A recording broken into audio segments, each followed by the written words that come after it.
What if the person you think you are is just a fraction of who you truly are? What if years of conditioning and surviving in a challenging world have left you clinging to strategies and beliefs that mask your truest nature? I'm Catherine Duca, psychotherapist and self-esteem coach, and you're listening to Who Do You Think You Are? A show that looks beneath our psychological masks and uncovers our profoundly messy, beautiful, brilliant, tender-hearted selves. Join me as we go in search of the hidden power of our true selves. I'm so glad you're here.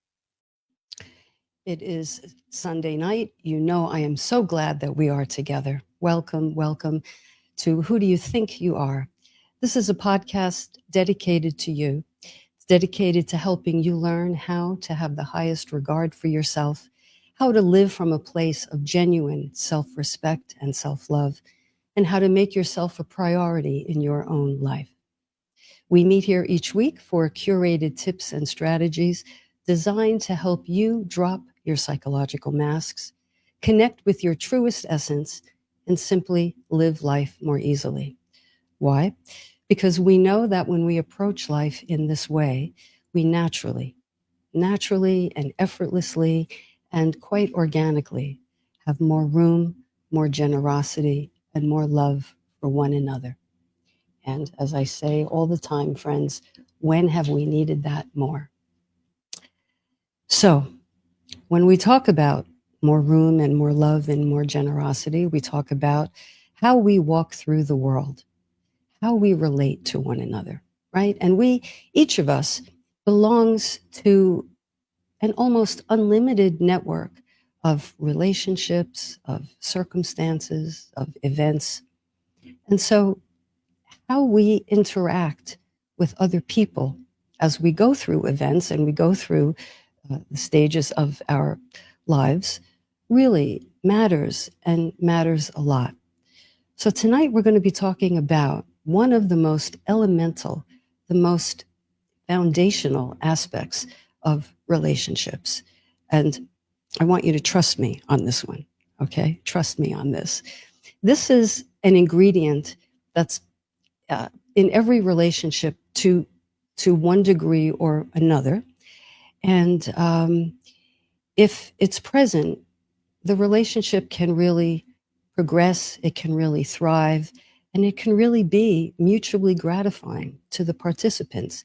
But if it's missing, the relationship will flounder at best and may even be injured and may even be in jeopardy. So what are we talking about? We're talking, of course, about trusting in relationships. So that's what tonight's conversation is about. And the title of this particular episode is called The Dance of Trust, Tango or Moshing. Tango or Moshing. Hopefully, you will be able to know where you fall on the continuum of trust in your relationships. It doesn't have to be with a romantic partner. It could be with anyone, a close friend. It could be a business partner, a coworker, an acquaintance. Every relationship has some element of trust. And as we learned last week, every relationship has a power differential, right? No matter what it is. Or no matter who we're in a relationship with, there is always some degree of power. Somebody has a little more, somebody has a little less. I think in the healthiest of personal relationships, that is not a static kind of thing, but it's more fluid, it's more in flux. Tell you what I mean as we get into it. But I want to begin by reminding all of us that relationships are living, breathing things, of course, and they are very much like this dance of intimacy. What do I mean by that? Well, when you think about a dance, you think about tango in particular, you know that no two dancers, no two partners are ever standing in the same place at the same time. The dance is a sequence of steps where one person takes a step back and the other person takes a step forward. That's That's the art of tango. Now, of course, there's more to it, but basically, that's how it goes. Now, when you dance in a mosh pit, what I know of it, never done it, that's an entirely different form of dance where people are being slammed into one another, or you're slamming yourself into one another. And there's really no rhyme or reason to it. It's chaotic, it's haphazard, it's rough, and it can be dangerous. And I think relationships and how we negotiate the steps is very much like, at the extremes, one type of dance or another. So let this be a backdrop to our conversation tonight. Are you a tango dancer, or are you more a moshi kind of dancer? So we shall see. So in talking about trust, I want to mention a few things at the outset, some basic principles of trust, because when you go to the research, as I did, and you start to investigate trust, you'll find that there's some vagueness in terms of the definition, and I think that's because when you start to get into and investigate exactly what trust is, it's kind of complicated, and there is a whole host of variables that influence and shape the kind of trust we have in our relationships. So, that being said, we have to accept a certain definitional vagueness, but there are certain key concepts that apply across the board, and any research will highlight these aspects. And I'm going to read them to you right now. And I'm going to consult my notes tonight, probably a little more than usual, because I don't want to forget anything. And there's a lot to this subject. We often say, trust, trust, trust. We use the term as though it's an easy concept, but it's quite dense, and I think you'll get that idea as we dive in. So there are some aspects of trust that cut across the whole spectrum, and that is, trust involves a certain amount of risk taking. There's no getting around it. To trust someone and to hope and expect that someone will trust you, there has to be an inherent degree of risk taking. Now, the operative word there is degree. Are you someone who trusts too quickly, for example? Are you someone who trusts too easily? I once had a client very early on in my career, and I was doing the intake, and she told me, she said, Kathy, I just, I trust everyone. I trust everyone. And I thought, on the one hand, well, that could be lovely, I suppose.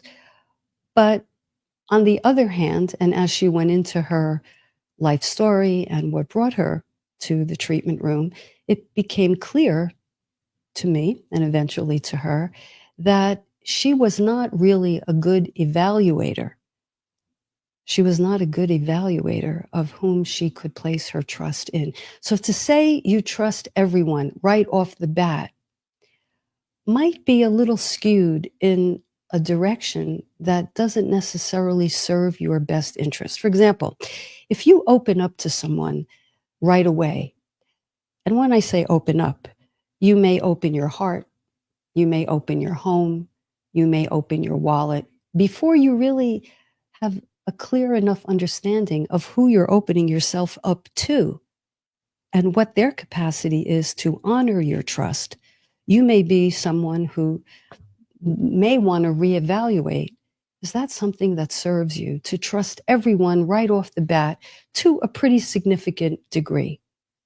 Now, I do think, well, let me paint the opposite. There are people who wait and wait and wait and wait until they trust someone before they take even the slightest risk. Now, that's a very interesting thing, and it's a little bit of a catch-22, because the way trust is cultivated, the way it grows, and the way it deepens is precisely when we take small and, I'll say, appropriate risks, and we find out what happens. That is what begins to cultivate a greater degree of trust. And I think in relationships that end up being sustainable, there was not a light switch, all of a sudden I trust you. There was there was time, and there was a series of interactions where I'll use myself as an example, where I took a small risk and I noticed how you responded. Did you meet me there? If I opened up a little bit, did you open up a little bit yourself? Because if so, then that would give me the incentive and the green light and perhaps the comfort level to reveal a little bit more about myself. And then maybe the other person does the same. So the energy on that, and I want to be clear, the energy on that is not a tit for tat kind of a thing, nor is it a scorekeeping. It's more a balanced give and take. It's a balanced give and take. So cultivating trust automatically involves some risk taking, number one. Number two, it involves the possibility, and dare I say, the probability that one person will hurt the other, that I will hurt you, hopefully inadvertently, and you will likewise hurt me. Now, this is one of the givens of life. If you're going to interact with other human beings who are imperfect, who have issues, who are doing the best they can, it is inevitable that some toes are going to be stepped on. So you have to accept the fact, A, this is going to involve some risk taking, and B, there is a probability that we're going to be hurt. But then along with that is the commitment, and this commitment deepens over time, but the commitment and the intention that not if, but when that happens, when I inadvertently hurt you or you hurt me, we have the intention that we are going to hang in there and do what we can to get to the bottom of the hurt, to repair it if we possibly can. So we don't enter, if we talk about cultivating trust and doing so with the idea of having a healthy, balanced, give and take, sustainable, mutually gratifying relationship, then we have to go with these givens. There's going to be hurt involved. Okay? If we enter naively, if you love me, you'll never hurt me. That's not only unrealistic, that is a way of really setting ourselves up to be very disappointed, to feel perhaps more hurt than we actually need to feel. So it's important that we have our eyes open to what trust entails, right? And then trusting early or too late. There's something called I heard Esther Perel, who is a phenomenal relationship therapist. Um, I think she's from Belgium. I love her accent. But she is a brilliant psychotherapist. And I don't know if this is her original term, but she speaks in terms of micro risks. I always advise my clients, especially with a new person, do not jump off the high dive. Do not open yourself up, unzip, take off your protective suit and reveal everything about yourself, because you don't know to whom you are showing yourself. And so I think it's appropriate and healthy and wise, and very very much an act of self-care and self-respect to take it easy when it comes to opening up to other people. Okay? It's best if it's done in a stepwise kind of way. The next thing, if you are in a relationship and you have trust underway, that you have these three ingredients, that you have transparency, consistency, and communication. Transparency, consistency, and communication. Transparency means you're open about your actions and your intentions. Hidden agendas rarely go over well. Hidden agendas, I would say, inevitably catch up with us. And when the other person with whom we're having an interaction or we're in a relationship with detects a hidden agenda, um, they're often made uncomfortable. Maybe they become a bit suspicious. It's hard to trust you back if they detect, and in fact, if you have an ulterior motive. So being transparent with actions, with words, with motivations is very important. Then being constant, being reliable and predictable. Do you run hot and cold? When you're hot, you're very present, or is the other person that way? Very present, very on, very tuned in, very into you, but then suddenly, for no apparent reason, turns cold, maybe goes missing in action, radio silence, any of those things. And you're left wondering. Now, I'm not talking about necessarily for a day or two, but I'm talking about for a longer period of time and perhaps as a pattern.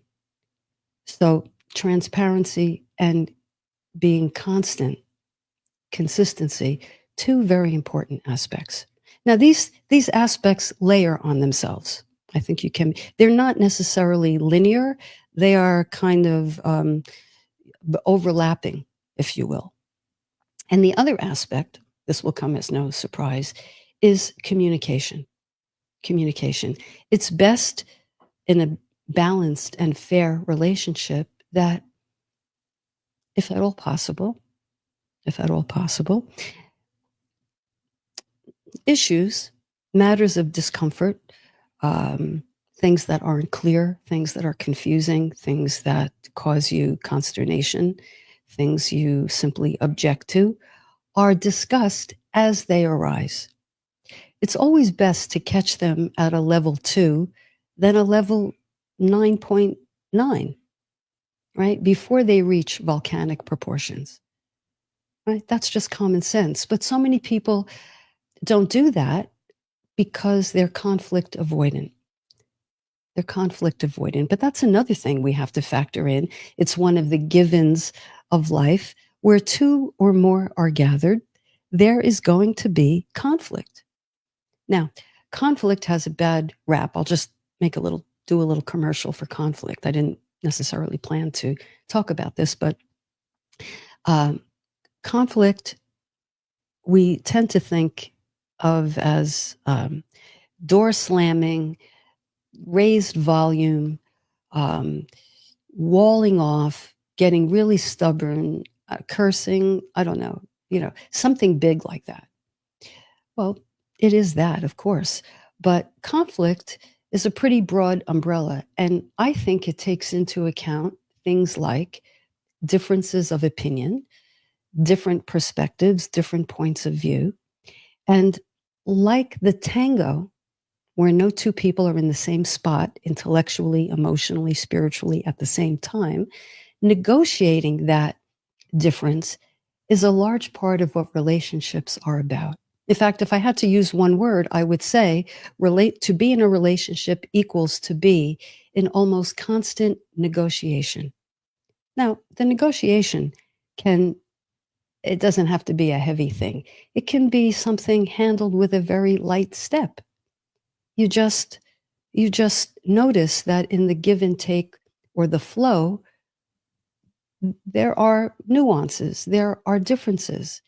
And if we talk about them openly, transparently, clearly, and if we listen, because by the way, forgot to mention, part of good communication is not just the talking part. It's the listening part. It's the listening part. And when we listen, of course, we should listen while being present, not while rehearsing our comeback. Right? Have you ever done that, or have you ever been in a conversation where you could see in the person's eyes they're kind of, they've drifted off, or they're preoccupied with what they're going to say, and they're not really taking in what you're saying. So part of good communication is, in listening, giving the other person the room to let the words breathe, the room to let the words land. So, the one who is hearing, the one who is in, you might say, the passive role, is really not so passive, because active listening does as much for communication as active speaking. And this was part of a long thread.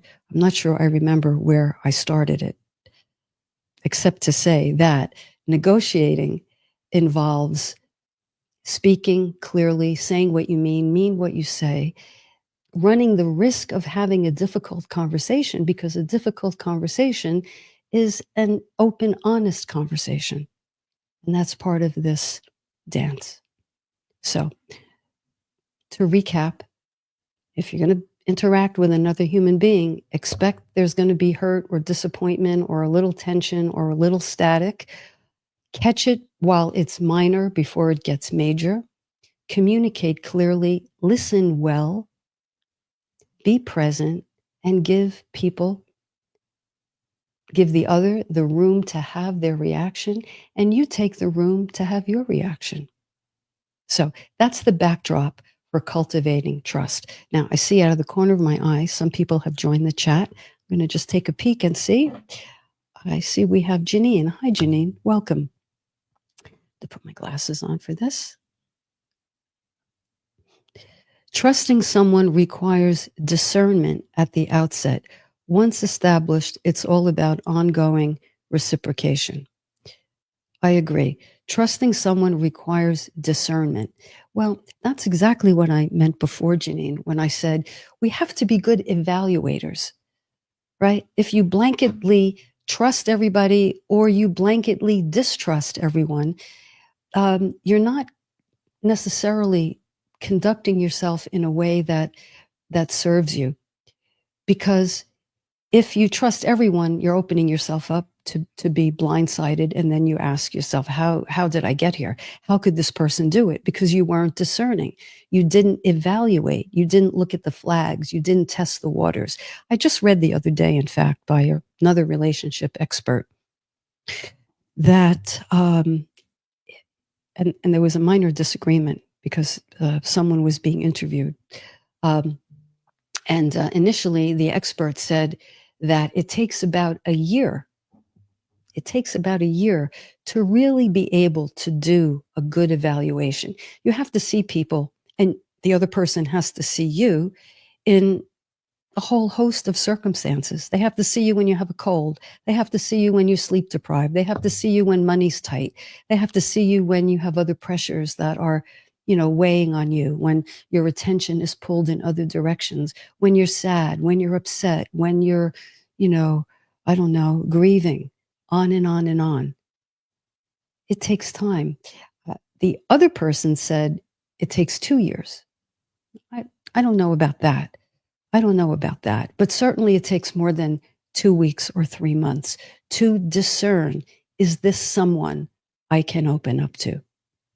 If you're the other person who waits and waits and waits for a huge green light, you're waiting until you're sure you're never going to be rejected, then you run the risk of not recognizing when someone is a good candidate to receive your trust. When someone is prepared because of their consciousness, because of their emotional IQ, because of their relational EQ,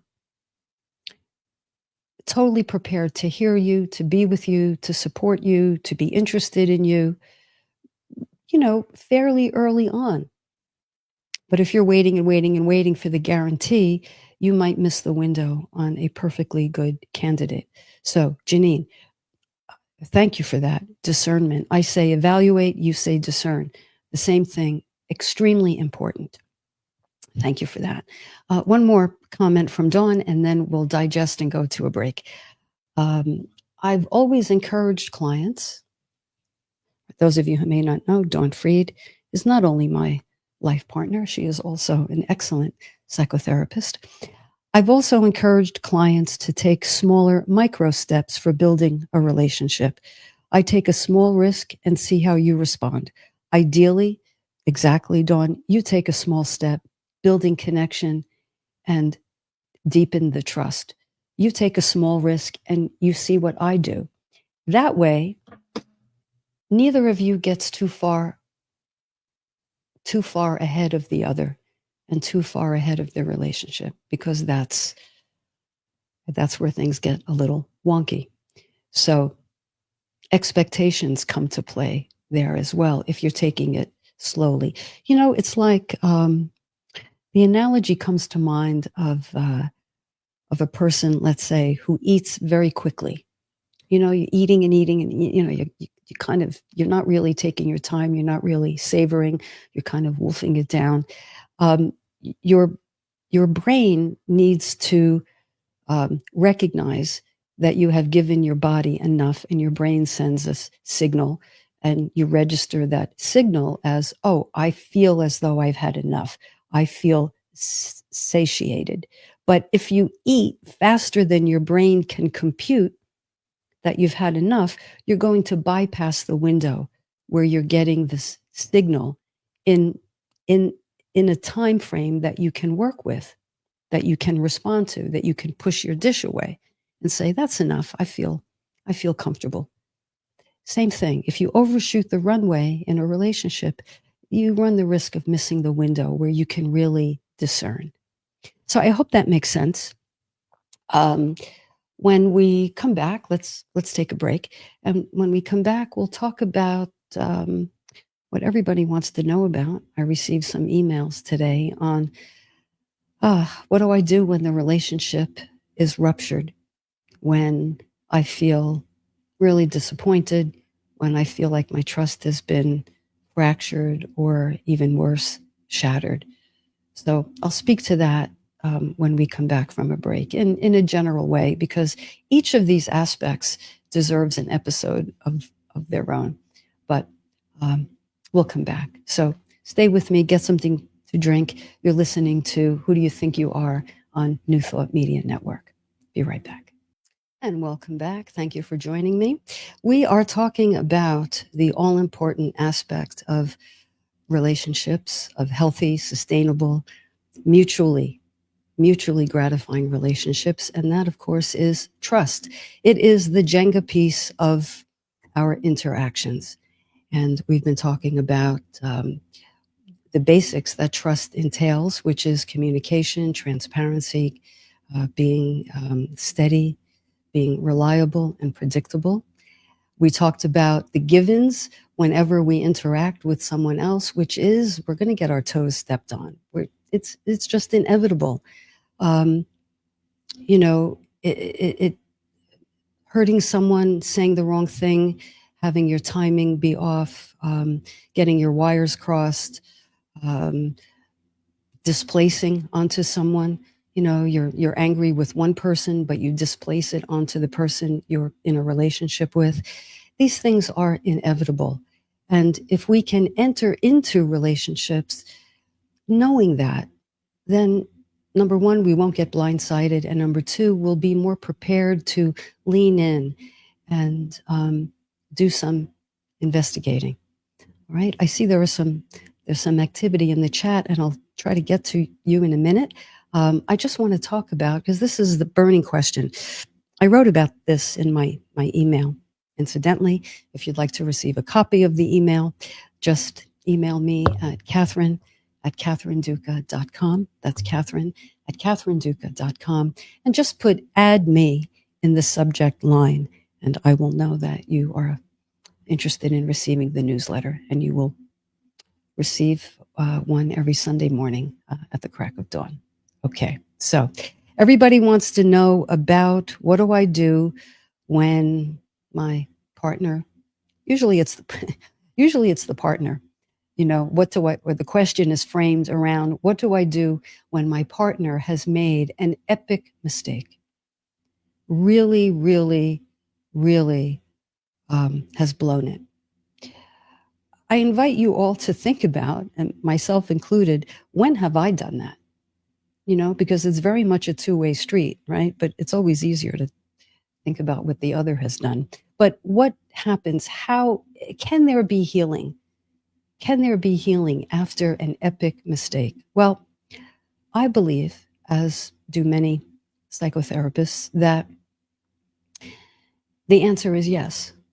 And I have witnessed that many, many, many times. I have seen couples, I'll talk about couples, but it could be friendships too, come back from the brink, come back from the brink. Or I've seen couples actually cross over the brink, go outside of the cones, so to speak, and with certain things, which I'll talk about, have been able to come back. Um, Here's the thing that can only happen, and there's no guarantee. Okay, let me say that no guarantee. But if there's a chance of that happening, it can only happen if these two things are in place. And these are non negotiables. One, if the party who um, did the injury, say, committed the injury, if that person demonstrates sincere remorse, offers a sincere apology, and makes a sincere, wholehearted commitment to change whatever it was that led them to make the epic mistake in the first place. Let me repeat that. The person who injured the other, so the injurer, needs to, one, show clear remorse, offer a sincere apology. And you all know what I mean by sincere apology. It's not, I'm sorry, you know, don't be mad, don't be mad, don't leave me, don't leave me. I have abandonment issues, don't leave me. Uh, you know, it's, I, I recognize that I hurt you, and I'm committed to looking into what the heck led me to do that to you. Because if I love you and if I want to stay in this relationship with you, it's up to me now to protect the boundaries of this relationship that I have breached. So those are three critical, crucial, non-negotiables that the injurer has to be in the position to offer, has to have the by position, this is interesting, I mean the willingness and the capacity. The willingness and the capacity. And you can't have those unless one is willing to be vulnerable. I was wrong. I can't believe I was so self-absorbed. I took the money we earned jointly and I spent it on something I wanted. I bought this big thing. You know, I drained one of our bank accounts. Or, of course, the big one, I went outside of our relationship. Whether it was a hookup, whether it was paid sex, whether it was a massage that ended in a certain way, whether I have been completely duplicitous and have been in another relationship and have lied to you, of course. I want to know what led me down that path. If the injurer cannot offer that, the relationship really doesn't have a leg to stand on, in my opinion. Because I'll tell you why. I have seen couples stay together because they're attached to each other, right? And or because they are afraid to be alone. So they hold on to each other. But I assure you, attachment is not the same thing. It is an underpinning, and there are different forms of attachment, and I'll talk about that one episode coming up.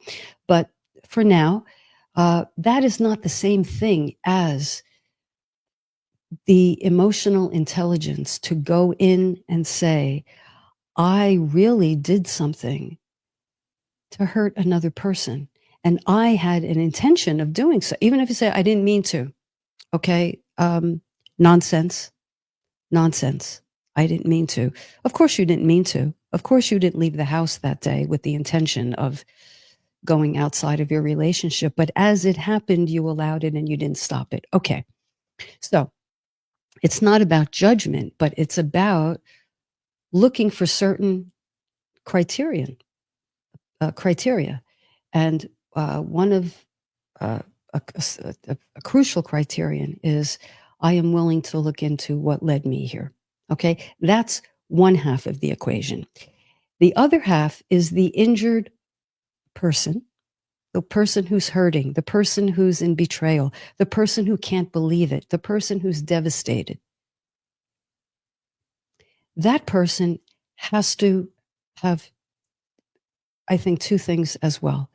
They have to have the capacity to forgive,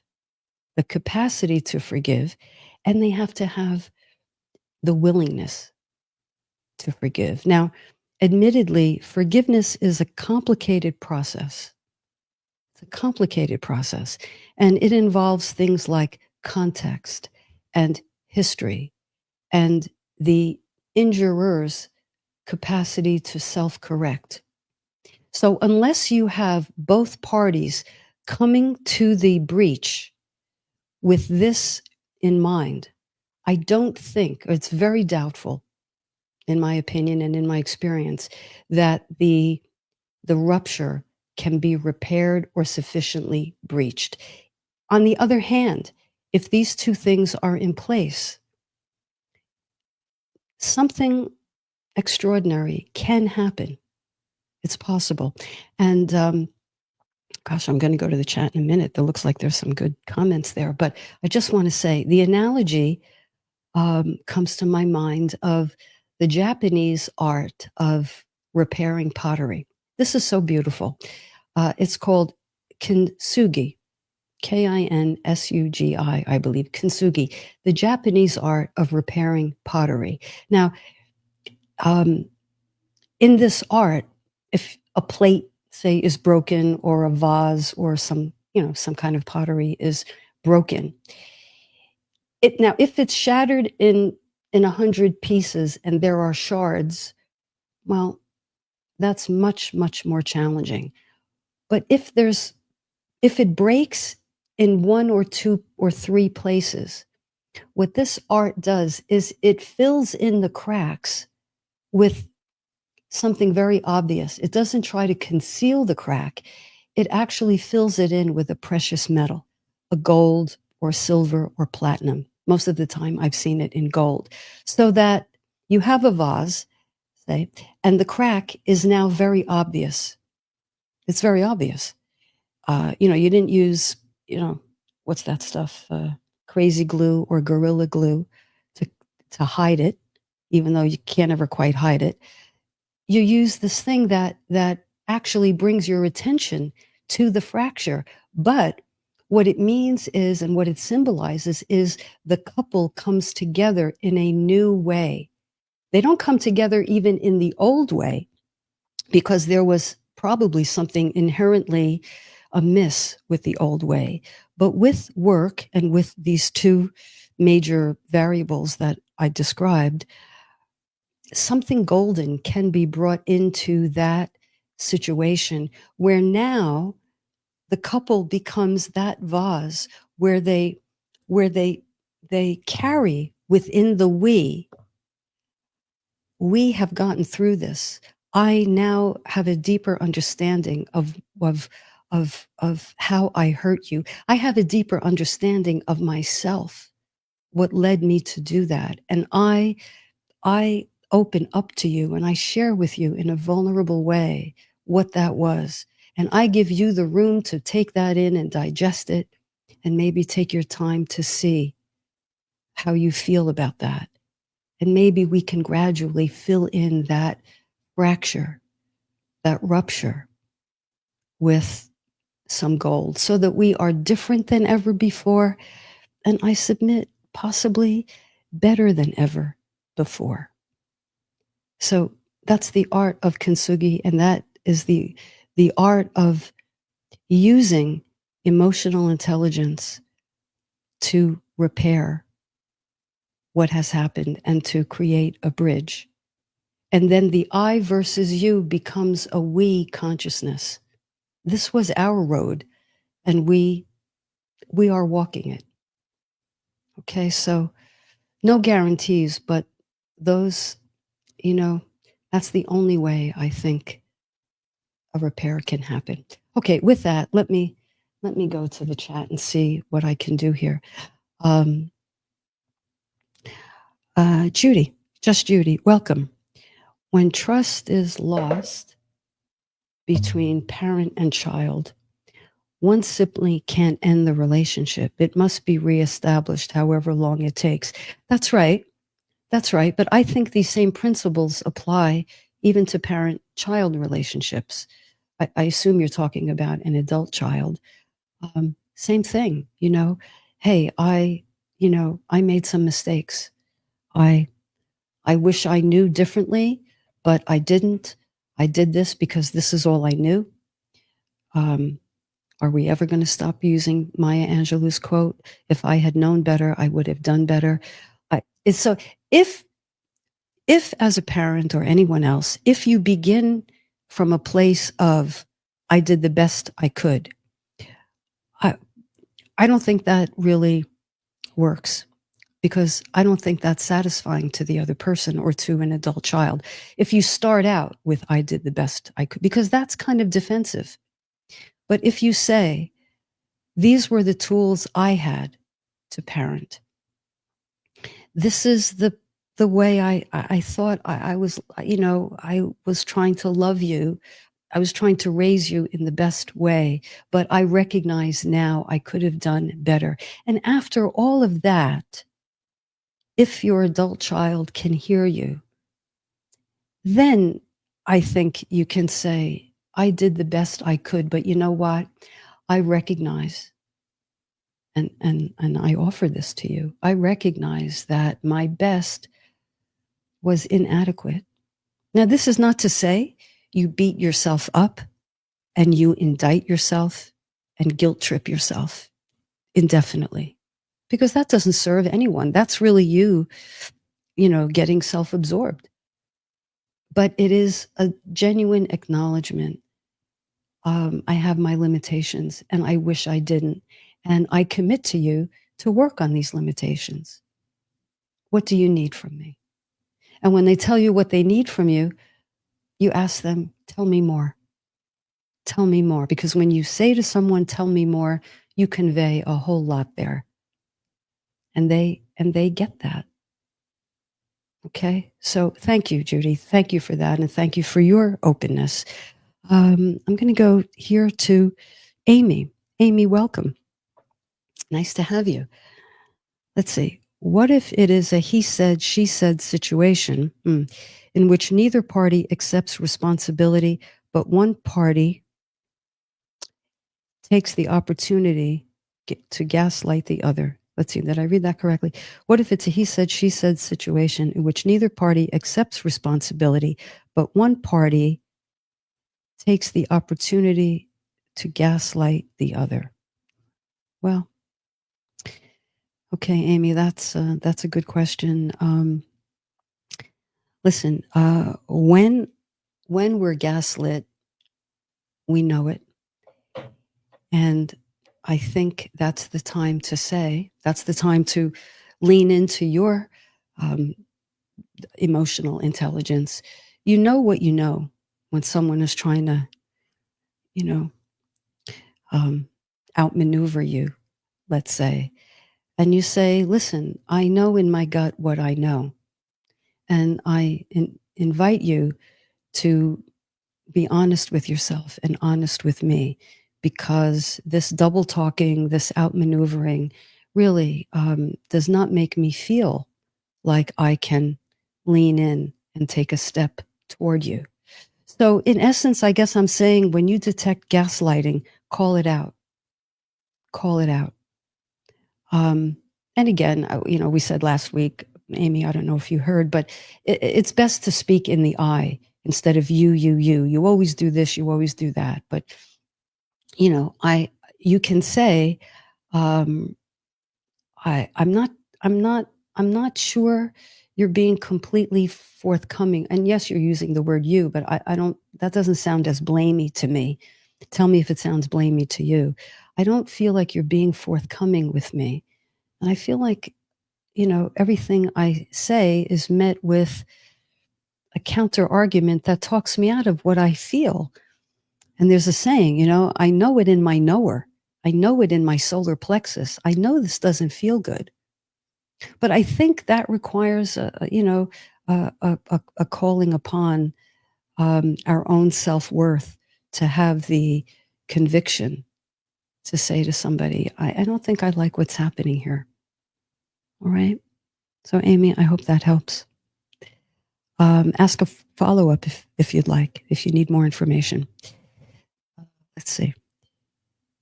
We have some cross conversation. That's great. That's great. So, let me just go back with the couple of minutes that we have. And, every conversation, I would say every question, and this might even apply, Amy, to the gaslighting. You're right, Barbara. Forgiveness requires change. That's what I said. The injurer has to be willing to look at themselves, be honest with themselves, and be willing to say, I have a pattern here, don't I? I recognize that, and I'm committed to working on that. Not I'm going to. I'm going to is not good enough. Okay? Because you can't be in a relationship with a promise where we can only be in a relationship with what is, and we know in our knower what is.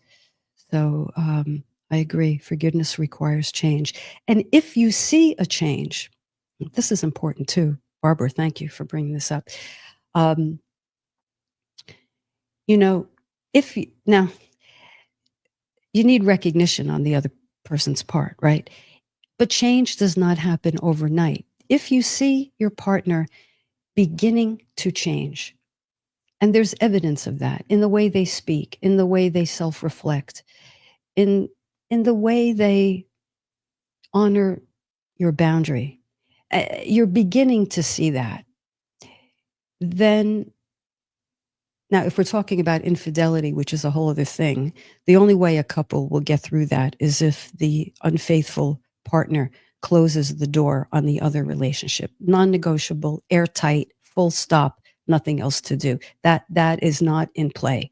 So I'm not necessarily right now talking about infidelity. I'm talking about someone committed to working on their pattern. But that doesn't happen all the way overnight. It's an arc. Now, what I've seen is one person tries and the other person, the injured party, quickly says, that's not good enough. That's not good enough. Or they do, they make a move that's positive and you say, oh, well, what took you so damn long? You should have done this ages ago. If you did this, we wouldn't be in this situation. And I liken that to a little sprout coming up through the crack in the sidewalk, right? We have a lot of cracks tonight, kintsugi and now sidewalk, but this is how I conceptualize it.